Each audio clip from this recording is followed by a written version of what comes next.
Alright, welcome back to another Embrace Destiny video, everyone. Thank you so much for clicking that link and joining us. Today is a pretty long video where we're going to talk about something really fun, something different, something interesting. But before I get into that, I just want to make a comment on the current state and the upcoming state of Destiny 2. So, Destiny 2's first expansion, The Curse of Osiris, is coming out next week. And Bungie, in an attempt to improve the communication with and the reception of the community, has announced a lot of interesting system changes. I won't go into detail here, but please check out their post on Bungie.net and their podcast where they talk about what's coming and the challenges and opportunities they faced. Now, if you don't really know what's going on here, you can see a lot of it on anybody else who makes Destiny YouTube videos. But basically, the design of Destiny 2 was made to cater mostly to the casual gamer. I believe it was done in such a way as to kind of cast a wider net to capture more of an audience playing the game. But unfortunately, because of that, a lot of the replayability of Destiny was basically removed. And some of the systems were benign but boring, and some of the systems were more of a lottery than usual, and this has really angered a lot of people. I think there's a lot of passion in this community, and a lot of people have even switched off Destiny 2 and gone back to Destiny 1. So I don't want to get into it too much because a lot of people have made a lot of interesting points. You can check out Dado's video, My Name is Bife, Mesa Sean, True Vanguard. There's a lot of them out there. You can basically just type in Destiny 2 into YouTube and you'll find a bit. I've listened to a lot of conversations over the past few days and interacted with some people, and I just want to say the following things. First, good job Bungie for opening a line of communication. You please continue with this. As I said, your fans are passionate, maybe a little too much sometimes, but communication helps. People like to know that things are in development. They know, people deep down, most of them know that it's difficult to make changes to a game, but if you at least say, hey, we hear your comments and we are working on them, or we hear them but we're not going to change them for this reason, at least it shows that you're taking a stance. But that being said, the systems that they're looking to put in place are interesting, and let's just hope the development and the communication only improve over time. I'm really excited. I'm really excited for next week's expansion and for these new systems to come online. I think it's going to be really cool. And I'm looking forward to seeing the game grow. And that's what this video is all about today. Today we're going to be talking about something different. We're going to be talking about Destiny 2's PVE content. That's everything everything in the environment like what you're seeing here. And some possible ideas for expanding things to do outside of the Crucible. Now, as I mentioned in previous videos, Destiny 2 is at somewhat of a tipping point. Most players are finding that there isn't enough to do to return to the game.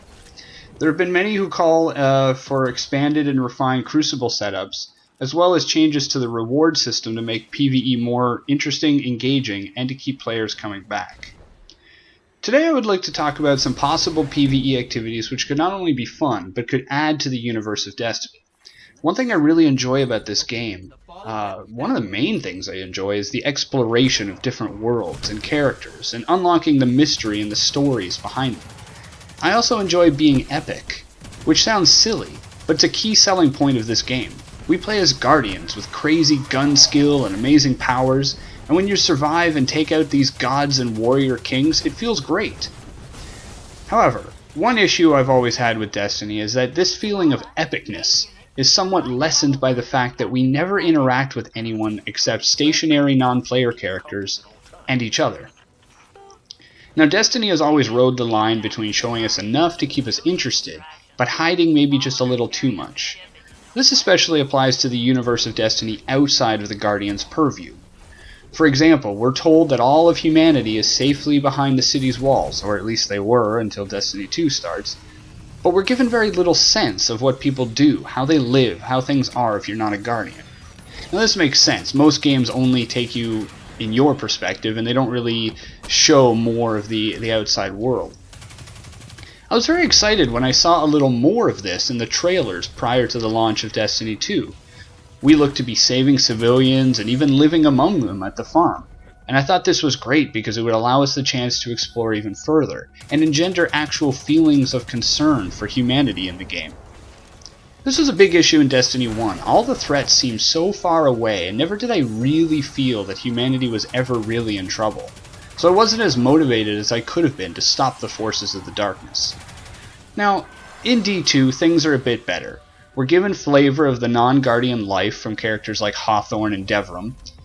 Planetary adventures flesh out not just main mission criteria, but we're also tasked with clearing out dangerous places so others can move in, collecting certain valuable items and resources, and expanding the communications network. I really enjoyed this, and I want more. I want to interact with, or at least partially protect civilians, and at least partially protect them more. See, Destiny at its heart is a looter-shooter.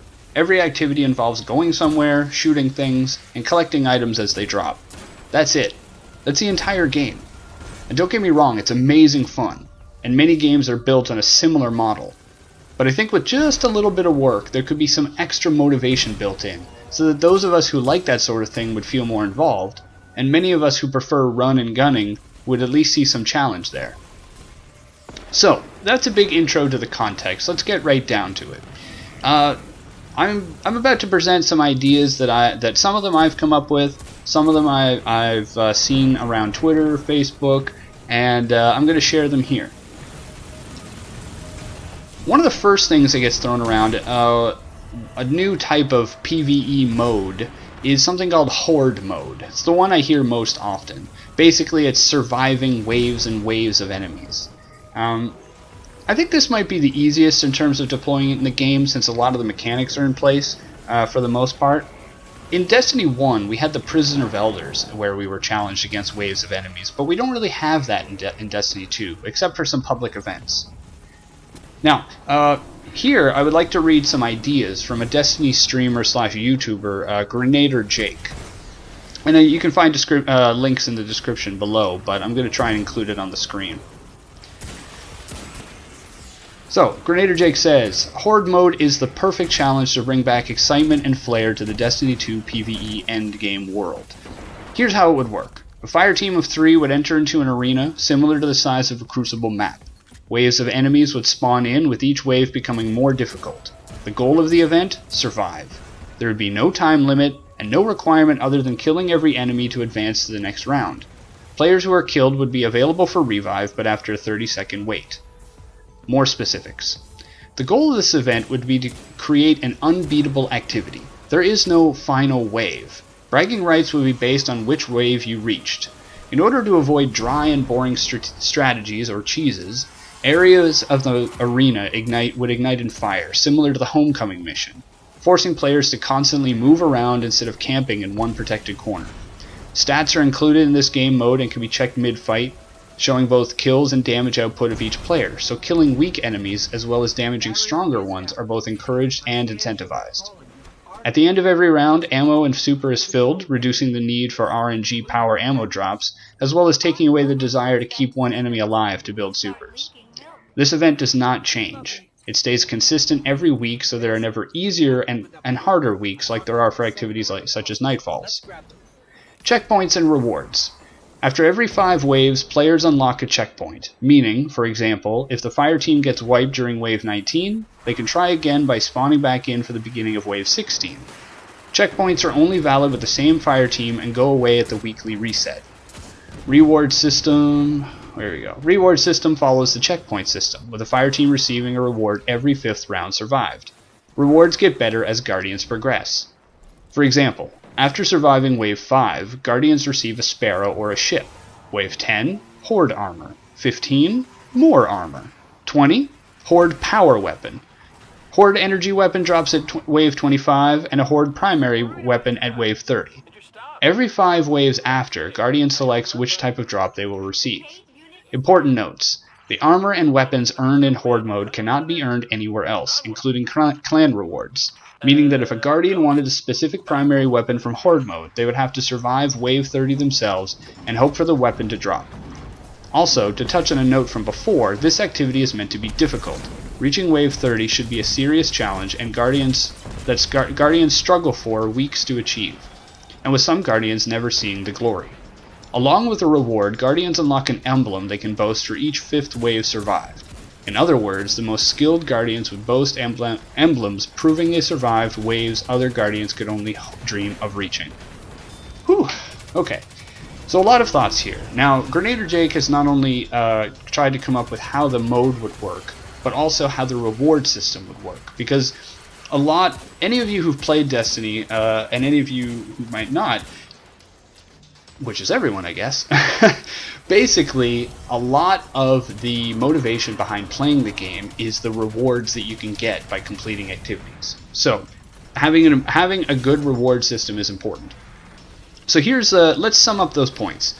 Fire team of 3, waves of enemies becoming more difficult, 30-second revive timer, no final wave, it just keeps getting harder and harder, environmental effects forcing players to move around, statistics shown, ammo and supers refill each round, activity remains the same week after week, and there's a checkpoint every 5 waves with rewards and emblems to show off.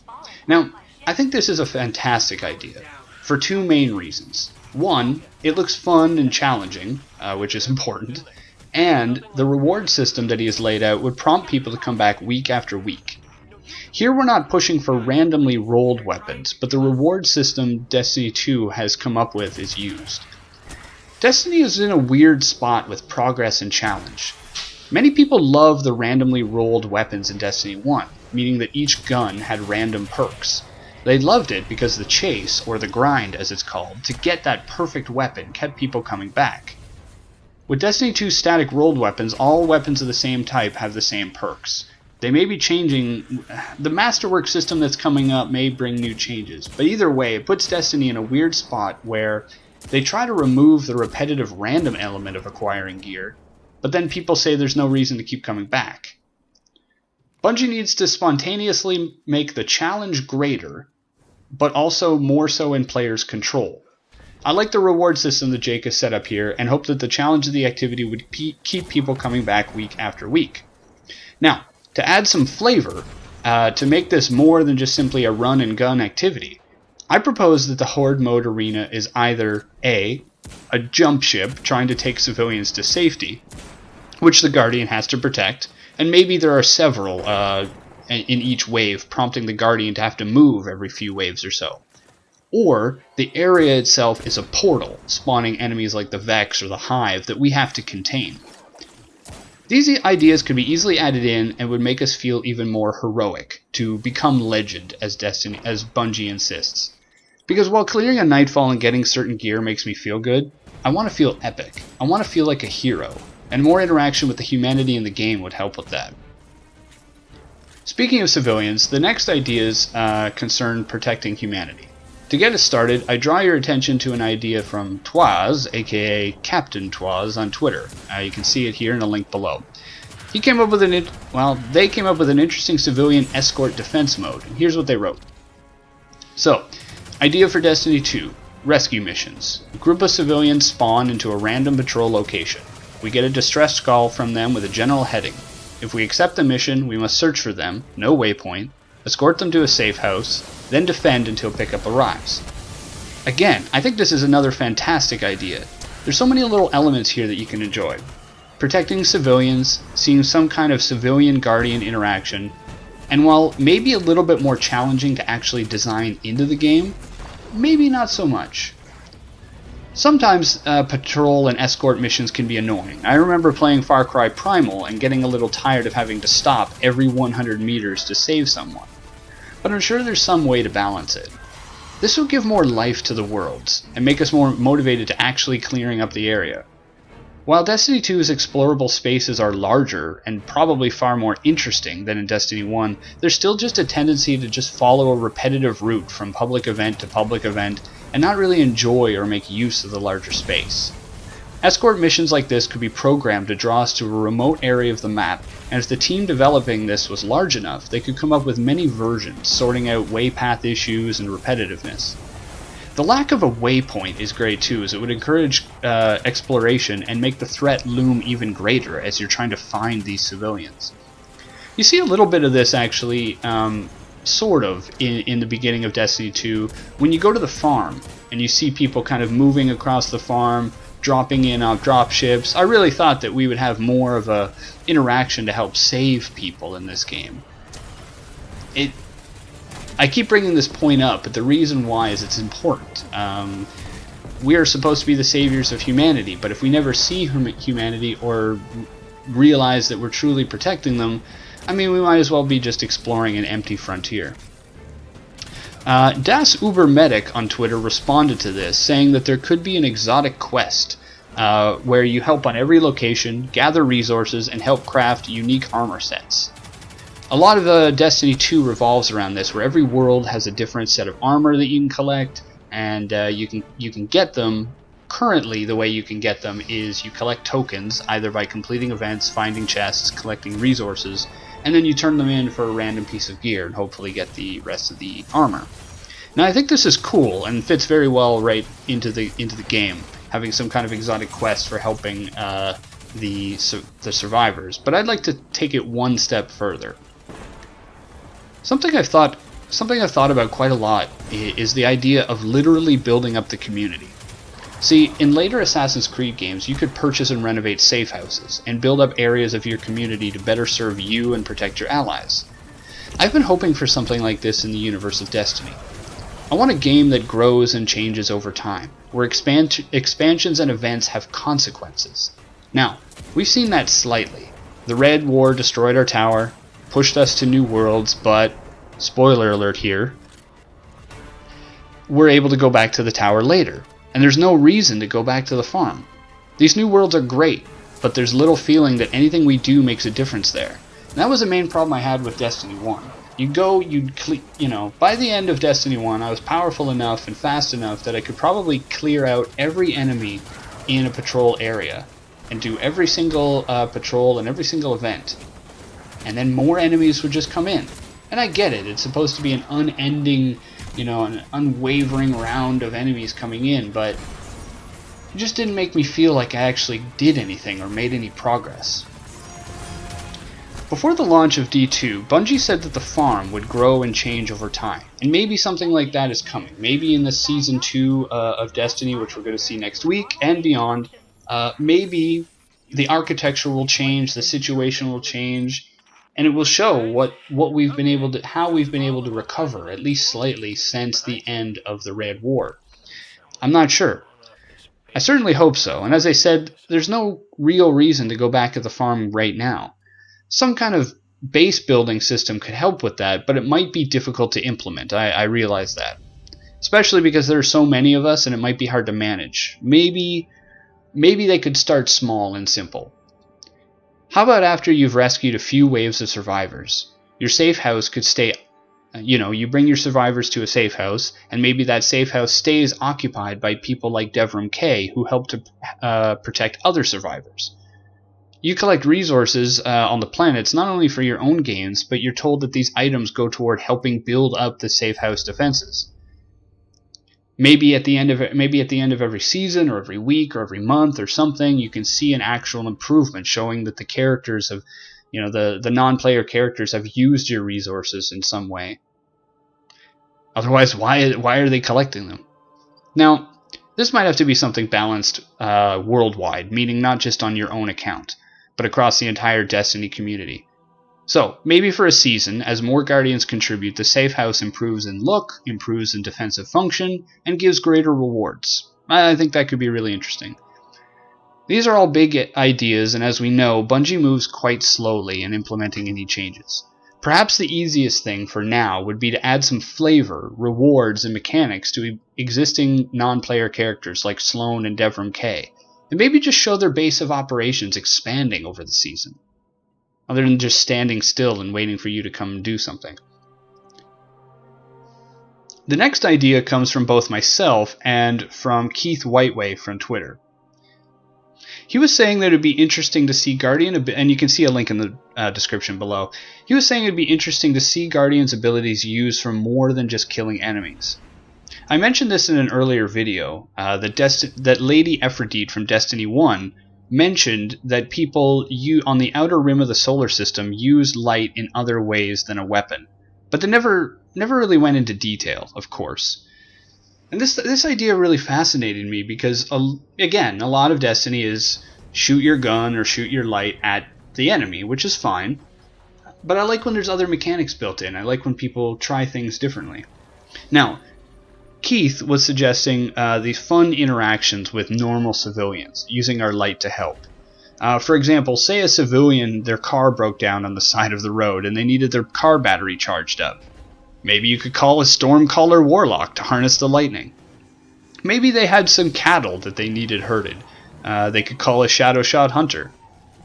Now, I think these ideas are really interesting, but I think they stray a little too far from the looter-shooter that's built into Destiny. It would be a long journey from the game that we have now to something like this.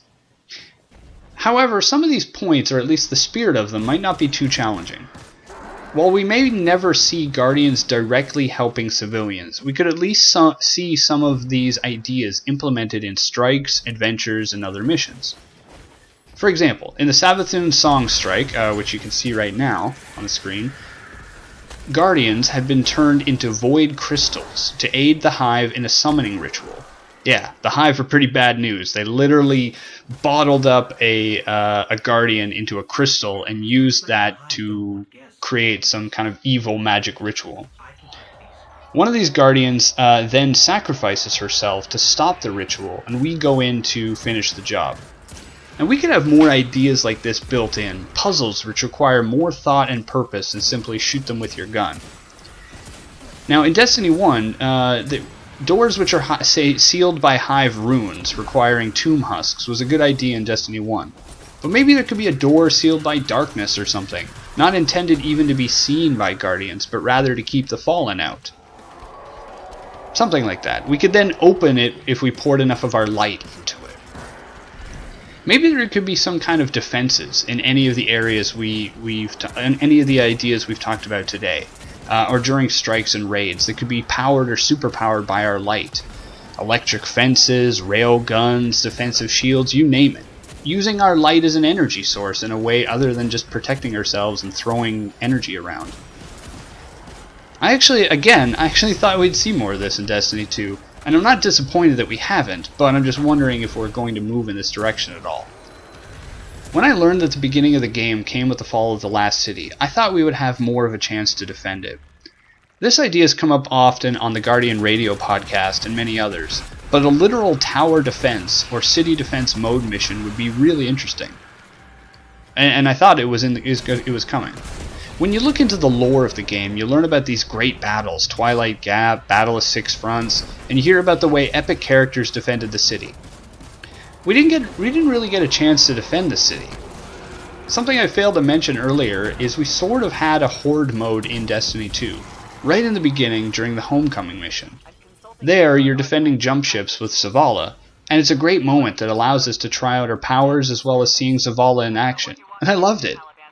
Something like this, retooled with a larger arena, with challenges that rotate or change over time, with a good reward system, I know, so many things, but it could be very interesting.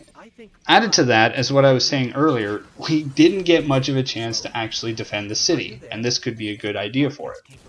I think. Another idea I've heard thrown around, although I doubt we'll ever see, is what if we used Osiris's time powers to go back and defend the city? Now, in case you haven't seen it, there's a cinematic for the coming Curse of Osiris, which shows him messing around with time, namely in freezing it. Osiris's lore is interesting, but basically, the Vex are all about simulating the universe and messing with time, and Osiris has become tangled with their web. So another idea that's been thrown around is, what if we were able to witness the great battles in the backstory of Destiny through time travel? How cool would it be to go back and fight side by side with the legends of the lore, trying to defend the city? You could set up defenses and fight wave after wave of enemies like the Fallen at the Battle of Six Fronts.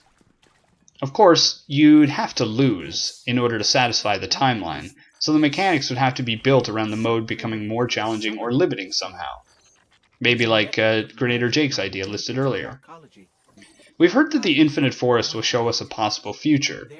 Maybe we can use this to witness a possible past as well? Again, unfortunately, this is very ambitious, and probably too much so for Bungie right now. Again, I love Bungie, but this is all likely way outside the reach of this coming expansion. Another issue with these game modes, the trouble with having something like a tower defense or horde mode built into defending the actual city that we have, is that we as Guardians may just be able to overcome the odds, and thus render the mode inert after a few tries, or it might leave us with a contested land that will never allow us to enter the tower social space. So basically, either we're too good and we win, and it's pointless, it doesn't show us as much of a threat, or it's challenging enough, but then there's no social space that we can get to. So, with that in mind, I think what we need is an Osgiliath. If you're unfamiliar, but you've seen The Lord of the Rings, do you remember the small-ish city outside of the White City of Gondor that Faramir was tasked to protect? Do you remember when the orcs invaded it and he fell back, and his disgusting dad, Denethor, messily eating grapes, was mad at him for not trying to defend it? Well, we need that. No, not the grape part. Our horde mode or our tower defense mode could take place in a contested piece of land, kind of like the Halo Reach of Destiny, maybe on the moon or something, and it stands as a constant battleground against coming foes. You can make it a little more interesting by suggesting that some weird energy or power lies within the region that allies and foes could tap into to run their defenses. But either way, this will give us a chance to have these challenges without disrupting the last city. Going off at a bit of a tangent, I want to see the city more. The mission where you're running along the city streets and rooftops in Destiny 2 was very exciting and made me feel like, yes, I was protecting my home, not just some random barren piece of rock. Humanity may have been pushed back in this game, but there's still an opportunity to experience and celebrate the culture of Destiny. We've got a Crucible map in Midtown, right in the middle of the city. Maybe we could get a Sparrow racetrack around and through the city as well. Imagine seeing crowds of people cheering us on. In Destiny 1, during the Chaperone Exotic Shotgun quest, and during the Sparrow Racing League, we learned a little more about the weapon foundries and people of the city. Gambling on who would win the Racing League and who would get the Chaperone gun first. There was bribery, sponsorship, gambling as I said, and it was fun and more nuanced than just run and shoot. This kind of thing was minor in the game, just some flavor text here and there, some dialogue, but it was nice and it made me feel like we were interacting with a living world, not just shooting stuff for a random chance of a weapon. Plus, the Chaperone was a copy of the one that Amanda Holliday's mom used to escort people to the city. That made it feel extra special to be carrying around and continuing that legacy, especially because I had to earn it in the first place. The weapon quests in Destiny 2 are very straightforward, which is okay, but it removes that challenge and that uniqueness from it. And they're only about 50-50 in terms of adding to the lore, I would say. Speaking of vehicles, what about tank battles? We had a tank in the main campaign of Destiny 2, and it was great. Although I personally would have liked it if friends could ride along instead of having their own, but still. Tank battle mode might be interesting, at least offering, maybe if there are more in the wild patrol areas, that could be something. I really like that in Destiny 2, in some of the patrol areas, you can get Cabal ships and fallen pikes, and you can ride them around. There's more of them in the game, and that is fun. Especially when you're doing a public event and somebody just shows up with an interceptor and wipes out the boss. It's pretty great to use Cabal technology against them. Let's see. There we go. I definitely want the Sparrow Racing League to return, and I hope that they work to make things even more nuanced and exciting. A friend of mine suggested something like Rocket League with sparrows. In a Destiny 2 cinematic, we saw Ikora shooting from the seat of her Sparrow. Why can't we? Because we're not as awesome as she is? Maybe. Because it would probably break the game? Yeah, possibly. But how about Sparrow races with enemies you could shoot, or shortcuts you literally have to shoot out to clear the path, or using your supers to create obstacles for your fellow racers, or playing football or soccer with a Sparrow. The fact is, our characters have the ability to come back from the dead, with basically no consequence. Do you really think that no extreme sports would evolve out of that? Although I guess that's what the Crucible is supposed to be, right? Anyway, there's lots to discuss, but I think I'm going to leave it here for now. I think that many of these ideas are too wild and crazy to be implemented in the game. They would be hard to design, balance, and I'm sure many would be split on the purpose or time wasted, quote-unquote, attributed to them. I think most people just want to improve the mechanics of the game, and they don't feel the need for kind of an increased feeling of epicness. But along with the great gunplay of Destiny and Destiny 2, I think the feeling of epicness is what keeps people coming back. And I think that if we just were to add some extra motivation in here, as well obviously as improving the reward and challenge system, I think you would have a game that keeps people coming back week after week. Where I keep losing my train of thought. Yeah. This ends here. I think Destiny 2 has been playing things way too safe. I get it. They wanted to appeal to the widest audience possible and bring people in. They want things to be easy and accessible for the same reason, not just to favor the 1% of players who do everything in the first few days. I not only see that, but I agree with it to a point. However, I think as we move forward, Bungie can afford to take some risks. If people haven't bought D2 by Christmas, they're only likely to come to the game if something really big happens. Many of those who have the game are not interested in incremental changes meant for the casual audience. They want something more, something bigger. Again, there are changes coming and a new expansion, and I'm really excited about them. And I know that these ideas are probably way outside the scope, but I think some of the mechanics are easy enough. They have surprised us in the past with what we've gotten. So what do you guys think? Would you like to see some of these ideas in the game? Do you have ideas of your own for making PvE better, more engaging? Do you have any issues with these ideas? Feel free to drop your comments below. As always, feel free to subscribe for more. Click that like button if you did in fact like the video. And thanks for sticking around. I hope that whatever you're playing, you're enjoying it, and that the community isn't too toxic for you. Bungie is making changes, and while they could be a little bit more communicative and responsive, I have hope that they will make the changes eventually, just hopefully sooner rather than later. Thank you all very much for watching, and I'll see you all out there. Bye now.